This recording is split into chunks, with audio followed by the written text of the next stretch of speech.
আসসালামু আলাইকুম। দূরের ও কাছে সুপ্রিয় শিক্ষার্থীবৃন্দ, যারা আমার এই অনলাইন ক্লাসটি দেখছেন, গাইবান্ধা সিদ্দিকিয়া ফাজিল মাদ্রাসা কর্তৃক আয়োজিত অনলাইন ক্লাসরুমে তাদের সবাইকে আবারও স্বাগত জানাচ্ছি। আমি মোসাম্মদ তানজিনা ফিরদৌসী, প্রভাষক উদ্ভিদ বিজ্ঞান বিভাগ, গাইবান্ধা সিদ্দিকিয়া ফাজিল মাদ্রাসা। আমি গত ক্লাসে তোমাদের সঙ্গে সাইটোপ্লাজমের একটি অঙ্গাণু নিয়ে আলোচনা করেছিলাম, যেটি হচ্ছে রাইবোজোম। আজ আমি আলোচনা করব সাইটোপ্লাজমের আরেকটি অঙ্গাণু নিয়ে, ঠিক আছে? সেটি হচ্ছে গলগি বডি বা গলজি বডি, যেটাকে বলা হচ্ছে। খেয়াল করো, আমি বোর্ডে লিখেছি গলজি বডি, ঠিক আছে? সাধারণত নিউক্লিয়াসের কাছাকাছি অবস্থিত ঝিল্লিবদ্ধ আবরণী দ্বারা আবদ্ধ নালিকার ন্যায় যে অঙ্গাণুটি, এর নাম হচ্ছে গলগি বডি, ঠিক আছে? তাহলে কি জানলাম আমরা? নিউক্লিয়াসের কাছাকাছি অবস্থিত, আমরা যে প্রকৃত কোষ এঁকেছিলাম সেখানে নিউক্লিয়াসের কাছাকাছি অবস্থিত দ্বিস্তর বিশিষ্ট নালিকার ন্যায় যে অঙ্গাণুটি, সেটির নাম হচ্ছে গলগি বডি, ঠিক আছে? বিজ্ঞানী স্নায়ুতত্ত্ববিদ, ইতালীয় স্নায়ুতত্ত্ববিদ ক্যামিলো গলগির নামানুসারে এটির নামকরণ করা হয়েছে গলগি বডি, ঠিক আছে? আর বিজ্ঞানী ক্যামিলো গলগির নামানুসারে এটির নামকরণ করা হয়েছে। গলগি বডিটি সাধারণত প্রাণী কোষে গলগি বডি একটি নির্দিষ্ট জায়গায় একটা জায়গায় অবস্থান করে, আর উদ্ভিদ কোষের ক্ষেত্রে গলগি বডি শতাধিক পরিমাণে অবস্থান করে, ঠিক আছে? তাহলে আমরা গলগি বডির কি জানলাম? এটি হচ্ছে দ্বিস্তর বিশিষ্ট, ঠিক আছে? গলগি বডিকে কোষে ট্রাফিক পুলিশও বলা হয়, ঠিক আছে? কি বলা হচ্ছে? গলগি বডিকে কোষে ট্রাফিক পুলিশও বলা হচ্ছে। গলগি বডিকে কোষে ট্রাফিক পুলিশ বলা হয়। ট্রাফিক কি করে সাধারণত? Traffic police. খেয়াল করো, গলগি বডিকে ট্রাফিক পুলিশ বলা হয়। কারণ কি? কারণ হচ্ছে গলগি বডিকে ট্রাফিক পুলিশ বলার কারণ এটি সাধারণত দেখা যায় যে তোমার কোষের কেন্দ্রীয় অংশ থেকে ঝিল্লিবদ্ধ বস্তুগুলো প্লাজমা মেমব্রেন থাকে। বাহিরের দিকে আমরা যে স্তরটি পড়েছিলাম প্রথম দিকে, যে প্লাজমা মেমব্রেন, সাধারণত কোষের মাঝখান থেকে এই বস্তুগুলোকে প্লাজমা মেমব্রেনের দিকে নিয়ে যায়, আর কি প্লাজমা মেমব্রেন পর্যন্ত নিয়ে যায়। এ কারণে একে ট্রাফিক পুলিশ বলা হয়, ঠিক আছে? এই গলগি বডির আরো কিছু নাম রয়েছে। গলগি বডির আরো কিছু নাম রয়েছে, সেগুলোর নাম হচ্ছে ডিকটায়োজোম, ইডিওজোম এবং লাইপোকন্ড্রিয়া। খেয়াল করো, এদের নাম হচ্ছে ডিকটায়োজোম,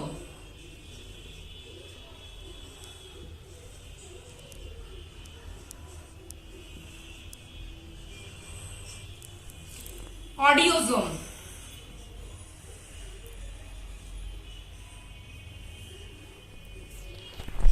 এবং লাইপোকন্ড্রিয়া।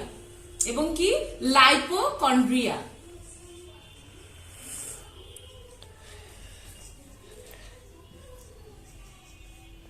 তোমরা গলগি বডির এই নামগুলো মনে রাখবে, কেননা হয়তোবা দেখা যাচ্ছে যে বিভিন্ন নামে গলগি বডি আসতে পারে। তাহলে আমরা কি জানলাম? যে গলগি বডি একটি দ্বিস্তর বিশিষ্ট, গলগি বডি হচ্ছে তোমার দ্বিস্তর বিশিষ্ট ঝিল্লি দ্বারা আবদ্ধ নালিকার ন্যায় অঙ্গাণু।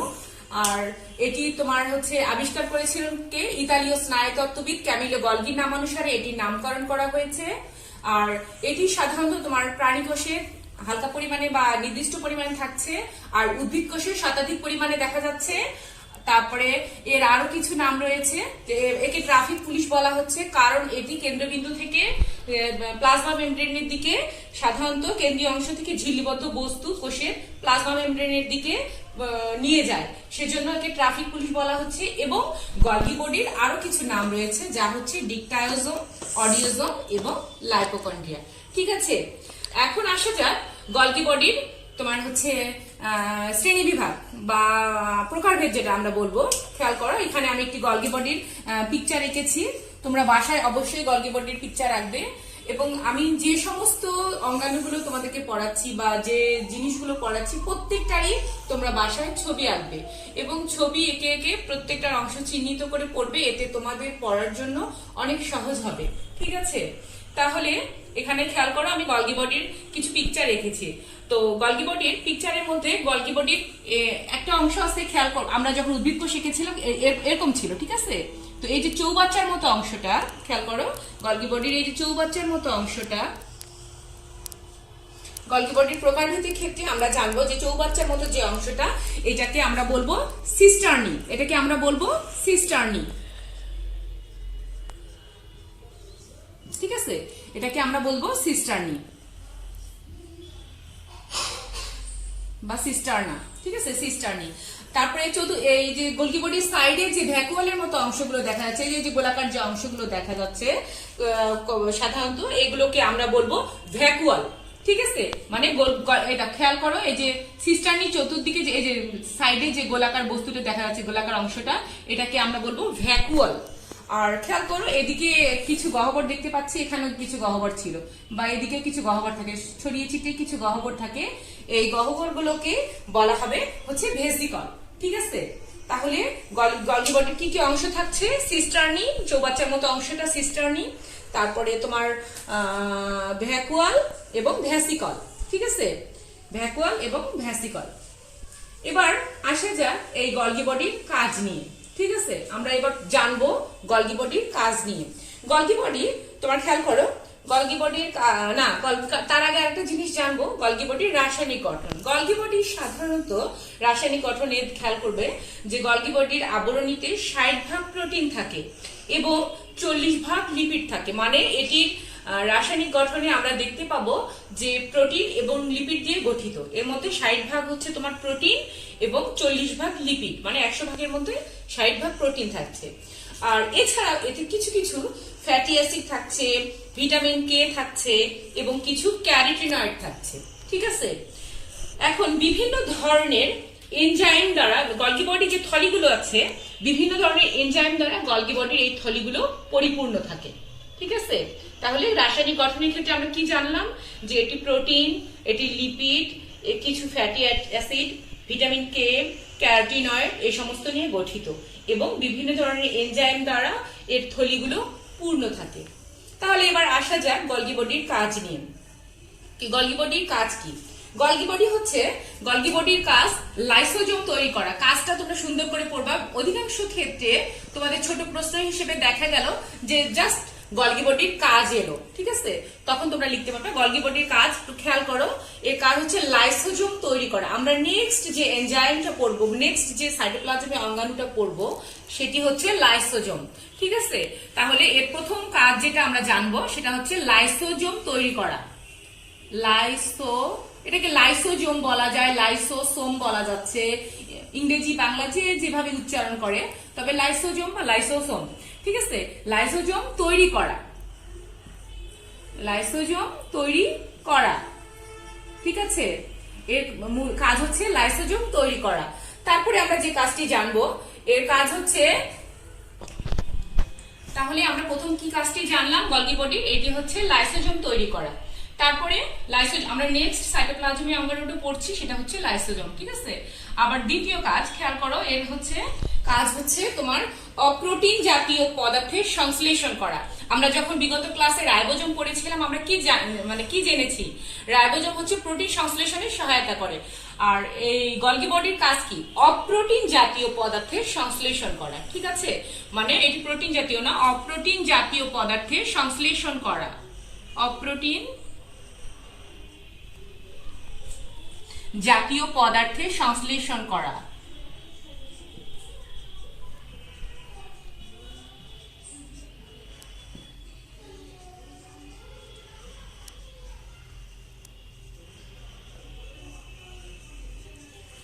ঠিক আছে?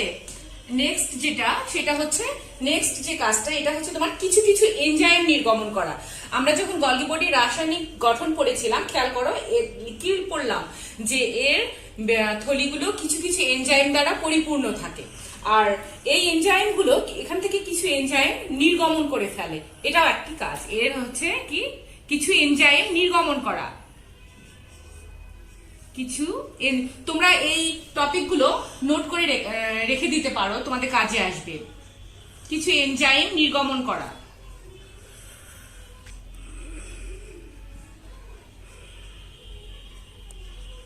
ঠিক আছে?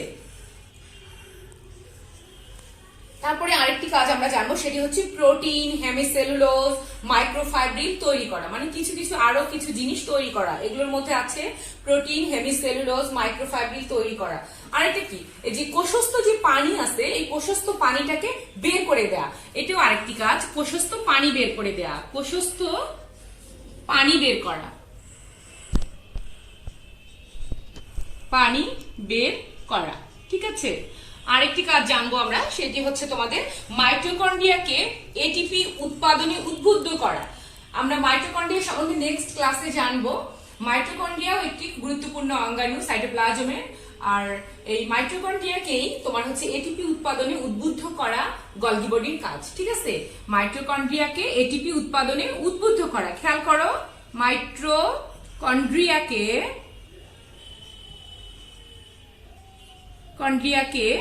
এটিপি উৎপাদনে উদ্বুদ্ধ করা, এটিপি উৎপাদনে উদ্বুদ্ধ করা।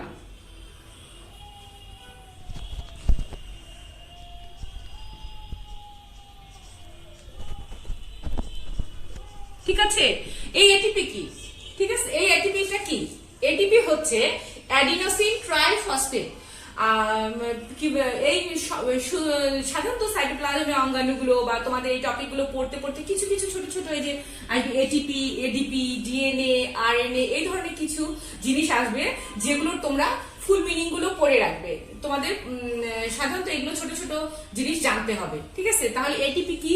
এটিপি হচ্ছে অ্যাডিনোসিন ট্রাইফসফেট, ঠিক আছে। এটিপি হচ্ছে, খেয়াল করো আমি লিখছি, এটিপি হচ্ছে তোমার অ্যাডিনোসিন ট্রাইফসফেট, অ্যাডিনোসিন ট্রাইফসফেট,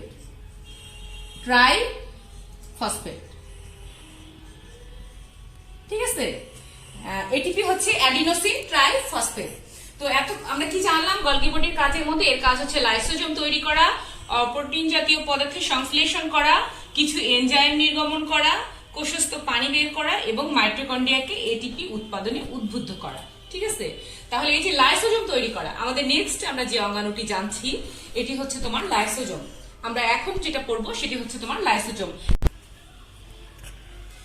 তাহলে আমরা এখন যে অঙ্গাণুটি জানবো, যে গলগি বডি থেকে আমরা জেনেছি তোমার লাইসোজোম তৈরি করা। তাহলে খেয়াল করো, এটা হচ্ছে এখন আমরা জানবো লাইসোজোম সম্বন্ধে। লাইসোজোম কি? খেয়াল করো, আমি এখানে একটি পিকচার এঁকেছি। পিকচারটিতে লাইসোজোমের একটি হালকা পাতলা, যাই হোক যতটা সম্ভব আমি এঁকেছি, তোমরা বাসায় আঁকবা।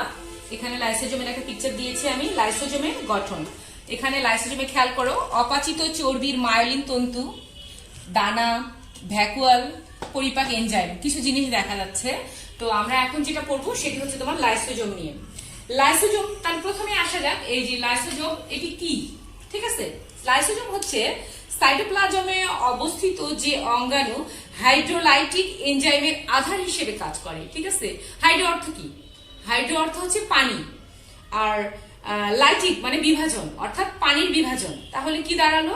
তোমাদের দাঁড়ালো হচ্ছে সাইটোপ্লাজমে অবস্থিত যে অঙ্গাণুটি হাইড্রোলাইটিক এনজাইমের আধার হিসেবে কাজ করে তাকে লাইসোজোম বলা হয়, ঠিক আছে।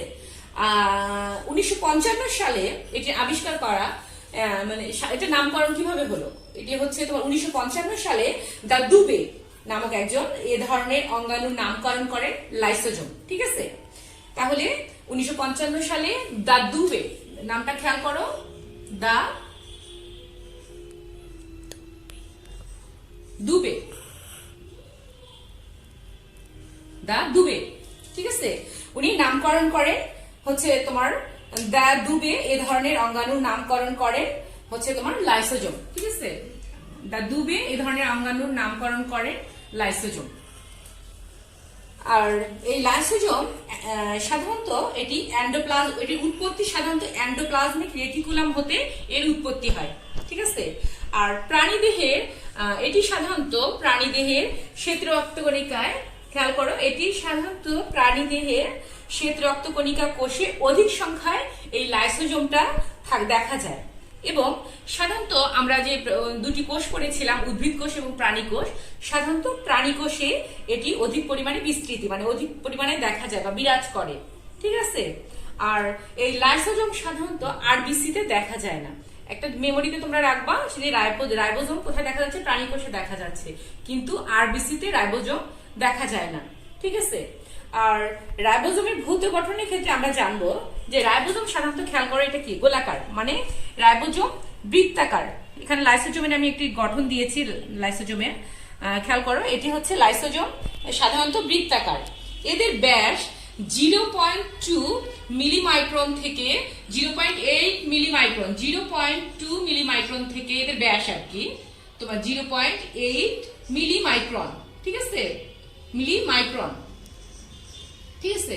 এদের ব্যাস হচ্ছে 0.2 থেকে 0.8 মিলিমাইক্রন বা মাইক্রোমিলি।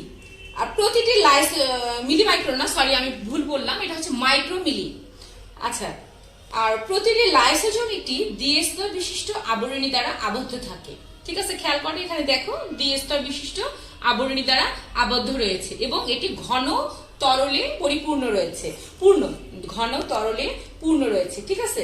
আর লাইসোজোমের রাসায়নিক গঠন যেটা আমি বলছি, খেয়াল করো লাইসোজোমের রাসায়নিক গঠনে আমরা জানবো লাইসোজোম সাধারণত আবরণী ঝিল্লি লিপোপ্রোটিন নির্মিত, মানে লিপিড এবং প্রোটিন দ্বারা নির্মিত, ঠিক আছে। আর এছাড়াও এতে আছে ডিএনএজ, আরএনএজ, স্যাকারেজ, অ্যাস্টারেজ প্রভৃতি, ঠিক আছে। আর লাইসোজোমের কাজ, লাইসোজোমের যেটা কাজ আর কি, কাজের মধ্যে রয়েছে তোমার এরা ফ্যাগোসাইটোসিস পদ্ধতিতে জীবাণু ধ্বংস করে, ঠিক আছে। আর বিগলনকারী এনজাইম সমূহকে এরা আবদ্ধ করে রাখে। আর লাইসোজোম আবদ্ধ করে রেখে কোষের অন্যান্য অঙ্গাণুকে রক্ষা করে আর কি। আর হচ্ছে লাইসোজোম আন্তঃকোষীয় পরিপাক কাজে সাহায্য করে। তো শিক্ষার্থীরা, আজ এই পর্যন্তই। তোমরা ঘরে থাকো, সুস্থ থাকো।